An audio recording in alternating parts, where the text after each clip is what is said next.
এখানে আমি আজকে কারি বানাচ্ছি। কারি বানানোর জন্য আমি এখানে 150 গ্রাম দই নিয়েছি, আর আমি এখানে 200 গ্রামের মতন, একটু কম হবে, বেসন নিয়েছি। একসঙ্গে ভালো করে ফেটে নিয়েছি।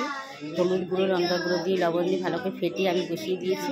আর এখানে কারির জন্য ছোঁক লাগানোর জন্য আমি কারি পাতা, শুকনো লঙ্কা, হিং, পেঁয়াজ, সর্ষে, জিরে, মেথিদানা একসঙ্গে আমি তেলের মধ্যে ভালো করে ভেজে নিচ্ছি। এটা মেন মশলা কারি। আর এইটা হিংটা দিলে আরও খুব সুন্দর খুশবু বেরোবে। তো আমি এখানে কারি পাতা, হিং, শুকনো লঙ্কা, পেঁয়াজ, জিরে, মেথিদানা দিয়েছি। আর এখানে কারি আমার একদম অলরেডি হয়ে গেছে, পেকে গেছে।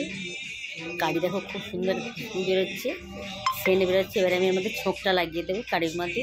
আর তার আগে পেঁয়াজের পকোড়া বানিয়ে তাকে এখন ছোঁক লাগাবো। আমি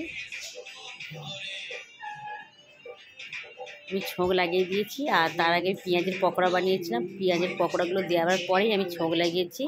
আর একটু 2-4 মিনিট আমি ফুটিয়ে গ্যাসটা একবার বন্ধ করে দেবো, দিয়ে থালা ঢাকা দেবো। এবার তোমরা পরিবেশন করো। হেভি টেস্টি টেস্টি খাবার কারি পকোড়া রুটির সাথে, ভাতের সাথে পরিবেশন করো। দেখো কত সুন্দর কালার এসেছে কারির একদম, আর খুব সুন্দর একটা সেন্ট বেরোচ্ছে। কারি যত ফুটাবে ততই খেতে ভালো লাগবে, টেস্টি লাগবে।